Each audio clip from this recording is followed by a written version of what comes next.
श्रीमते रामानुजाय नमः।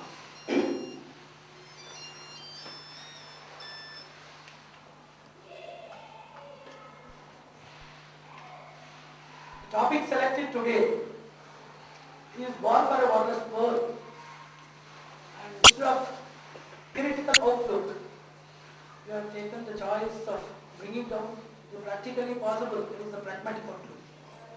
War for the warless world, the phrase itself is oxymorous and paradoxical. And what is that war which I am emphasizing?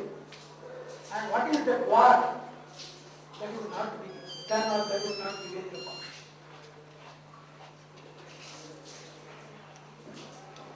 So in this phrase, war for a warless world, one war is emphasized, and the second type of war is considered to be deplorable and very much defamed and degraded.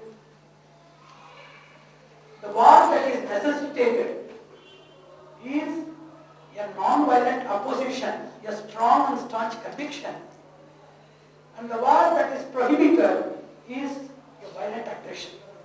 So, this topic clearly adumbrates our policy of getting into the non-violent means of opposition, the noble means of potential means of opposition through integral and federal forces and different contemporary methodologies of exhibition of free thoughts and execution of free will within the demarcations of the constitution and global conscience.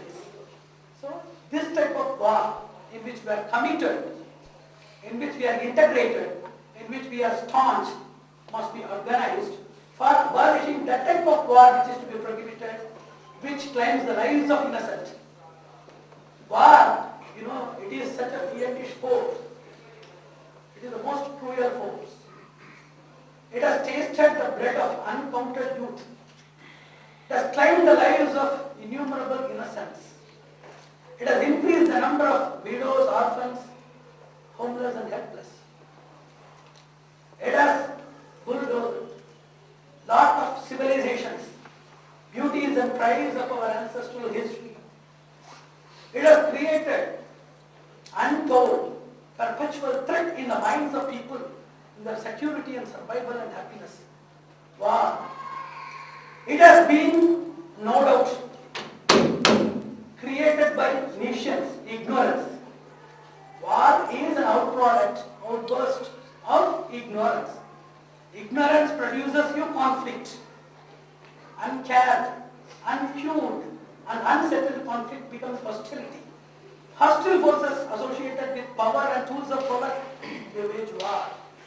If there is a mad person, give the mad person a stone, he will drive you far. Give him the throne, he will wage a war. So, if madness, cruelty, intolerance is associated with the base of prowess of power, certainly the person, apart from individual or mutual conflict that ends in genocide, ethnocide, homicide, the whole destruction of the cosmos, resulting in the holocaust of the cosmos, the cosmic discipline and order, the altruism and cosmopolitan mentality, benevolence and magnanimity, truth and eternity, compassion. So all of these cosmic disciplines, which are divine disciplines, universal disciplines, humanitarian disciplines, they are eroded and exhausted. So war is such a fiendish subject. So we taking the positive war, that is the integral opposition by our voice, by our writings, by propaganda, by establishment of institutionalized agencies for confronting the society, for the promulgation of the knowledge of the necessity of unionship, the necessity of unanimity to have a common and global living.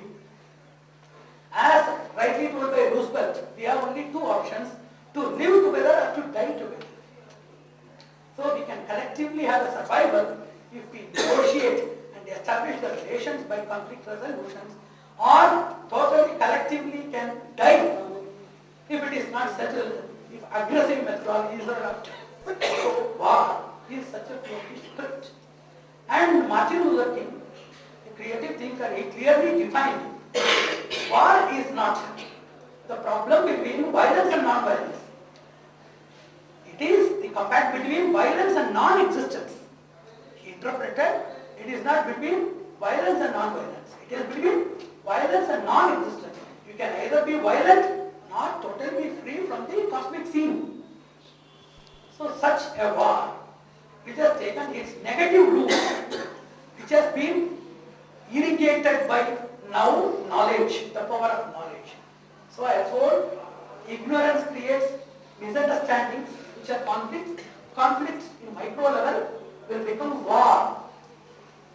Hostility, eternal and complete universal hostility in the macro level. So everything starts from ignorance.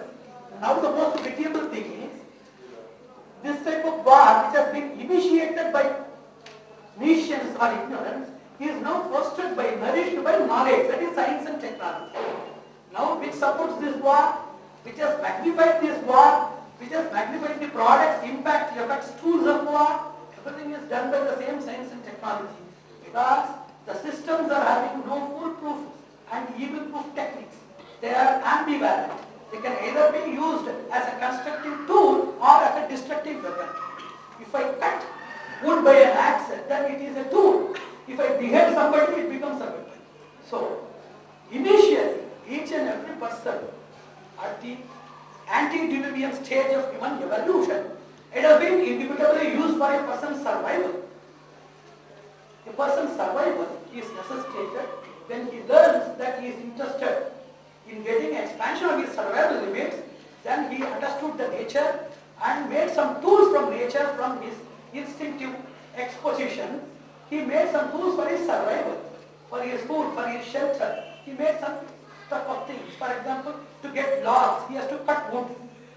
And to kill and tear the flesh of some animals which he used to eat, then he has to use a stone. So basic, what is the hierarchy or the evolution level of the modern weapons? It started with tools of survival or tools for survival. Then the tools for survival, they became the tools for the person's constructive work within his limited scope and goal. Then the tools for this constructive, it has become ambivalent, either to become the tool for his constructive work or a tool for his defense. Then the tool for his defense has become ambivalent, that tool for defense as well as a weapon for attack. Then the weapon for attack and self-protection has become a weapon for destruction. Now it has reached the throne, weapons of mass destruction. Have you seen any animal in the world which is indulged in the process of mass destruction? Only we used to study in the fiendish stories, the devilish stories that they wanted to totally rule the world, or to swindle the world, or to swallow the world, or to totally deteriorate the universal citizenship. It is there only in the mythological creatures with great fiendish and devilish spirits. Not even the animals, they are in need of some sort of force with self-defense instruments such as nail teeth, etc. to quench the hunger as they are carnivores by instinct, as well as to prevent or protect themselves. For the preclusion mechanism, they used to have some attack. That is limited, and immediately that instinct is extinguished and exhausted if the purpose is achieved. And that too is a limited basic survival purpose as per the biological constraint. And this thing is very much, it is a psycho mechanism which is in the imbalance equilibrium and which is very much aberrant from the order of the cosmic discipline. We have never seen these things. So it is our doubt that there is some sort of what we call Satan, evil spores, or whatever we name in different details. Whether something has occupied and something has possessed these spirits or not, that is really, we are very suspicious about this. Because mass destruction, what we mean, you will be also destroyed. If you just to do something with mass destruction, you are included in the mass. If the same thing is retaliated, you will be also destructed. So it is our duty to take a war, a principled war, a positive war. According to the science of argument, the philosophy of war, we have to now critically analyze the scientific and technological backgrounds by the principles of etiology and teleology. Etiology deals with the study of cause. It may be a war by ethnic discrimination, it may be a war due to religious variations or disparities, it may be due to socio-economical cleavages. But all these things they spring from, just as everything emanates from a single, that is ultimate reality, Brahman. All these conflicts, they also emanate from a single spirit. And what is that? That study of the causative factor for this war is known as etiology. The study of purpose of a particular object and its design structure is known as teleology. As a philosopher, as well as war in different forms that is ruling the world, more than the governments which rule the world, not governments, war rules the world. The government is ruled by the wars. The wars are ruled by the non-state forces, the non-state actors and forces, and they clandestinely or as a form of a shadow or shelter, they are ruling the governments. And the governments are apparently, very well, they are ruling the systems. And systems, they are somehow connecting the people. And the people, they are blinking like overloads in between all of these people without having any sense of understanding what is happening and what has happened and what will be the future. So, philosophical study of the causative factors as well as the consequential factor studies by etiology and teleology, you have to arrive at war. War is any principle of external aggression. It is a common definition. According to the science, there is a philosophy of war. There are three principles as per the teleological study. What is the cataclysmic? Second is the eschatological, and third is the political. And the first cataclysmic study of war, it says that war is not coming from the free will of a single person. It is due to the compulsion of irresistible global forces. Claus which is the father of the philosophy of war. And the primary proponent also of this theory, he clearly suggested not only an individual person having some sort of instinct out of his free will is responsible for the war. That is a global force. The global force is reflecting in different fields, in different persons, in different forms. Those things are irresistible. A person in the pre-throne assumption, he may be having a lot of ideals and principles. You sit in the throne. You sit in the throne, whether it is T-H-R-O-N-E or T-H-R-O-N, you will realize it after assuming it. So, after assuming the throne, there are a lot of forces, and most of the forces are irresistible. So, a conqueror of all of these internal and external forces which aberrate the morality and sovereignty of a person's execution of religiosity, pride and glory for the all-round well-beingness of the society must be achieved by means of an extraordinary spirit and commitment. So, it says, the first cataclysmic principle says that there is a global irresistible force and there must be a global venture to fight against that irresistible force. Then only it will have a global solution. Even it may reflect in an area. So the provincial, we used to say in Sanskrit, Vastu, Desha, Kala, Paricheda. Even it may reflect in some periods, in some persons and places. It is a reflection of a common principle. Unless that common root is uprooted, these reflections, they cannot be totally uprooted, extirpated. They require a global solution. So global solution, automatically it implies that there must be a global network and there must be a global communion, global understanding, global execution, global institutionalization of these processes to arrive at the benefit. The second philosophy is the eschatological principle. It is something very astonishable, it is to say. There are two principles. One is the global policy, second is the theistic principle in eschatology. The first principle he clearly told, all wars, all these small wars, or some noteworthy wars, they have some purpose. These all wars lead to a common war, a colossal war, and after that war, the culmination of this negativity will produce a contra force, a contradistinguishing or contra-structural or contra-functional force, which will come as a reliever, a savior from all of these problems. And the Marxism, the capitalism, it says about the proletariat. When this global communism, it comes, whenever all of these various poverty, racism, unemployment, when these problems culminate, that will result in a global renaissance and there will be global communist government and that is going to be the end of all wars. So the culmination of these various wars result in a final conflict, final, complete, universal conflict. And that conflict will result in the formation of a new society which is a warless society. It does not deny any steps or measures to be taken for interim benefit, but it says that the ultimate solution is all of these things lead to a major conflict.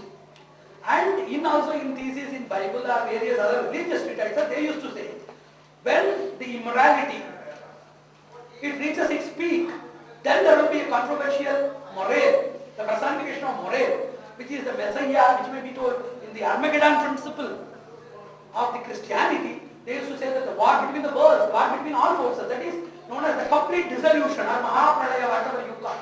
Wherever there is that complete forces united together, they produce a controversial benefactor. That is, the manufactorial forces unite, and the culmination, it necessitates the formation of a benevolent factor, and that is what we call Kalki in our Sampradaya, and each and everybody in the tradition they used to possess. It is known as the eschatological principle, which finds the solution for the war, that the natural conflict lead to a final colossal conflict, which automatically segregates the availability of the personification of benevolence, a benefactor, and that is going to be the end of wars. The third thing is the political study.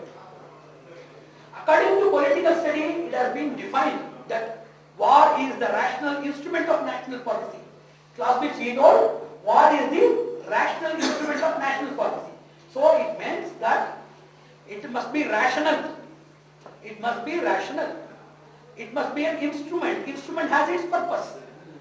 If it is national, it means that it must be for the welfare of the subjects of the nation, not for the satisfaction or revenge measures or political vendetta of the ruler or a group of persons. So it is a rational instrument of a national policy. And apart from this, there are also ethical pursuits in which there were three groups of people, one following the realistic school of thought, and second is pacifism, and third type of people, they follow the just war theory. The realists, they told that while managing a single person's survival and establishment in the society, it is easy to look for moral and ethical principles. While we are managing a government which is having varieties of people with various moral standards, spiritual and religious standards, it is very difficult for us to apply these ethical principles which we apply for an individual to a common society. It cannot be treated for all. We have already told, peace is the language of the wise, fools cannot comprehend it. And peace is the rhythm of the natural discipline, and the wicked cannot follow it. So peace is a different type of setup. Another peace cannot be brought down to that level, and we must try to upgrade these people level to others and understanding, application and appreciation of peace values and initiatives. So as the society comprises of varieties of people, it is very difficult to apply a common tool. It requires a customized tool for each and every entity on the basis of their nature, intensity and methodology of tackling. So we cannot just take a tool, just I have done this for this. If they are Iraq, that is different. Iran is different, China is different, India is different. Even India, Kashmir issue is different. And Assam is entirely different. But Manipur issue is entirely different. So aggression is there everywhere. It must have a customized solution and customized approach. So he told in realistic philosophy that we cannot approach a common principle of ethical moral or standard, as the people are very much bifurcated, trifurcated and polyfurcated with various backgrounds. Second, pacifists, they told that at any cost,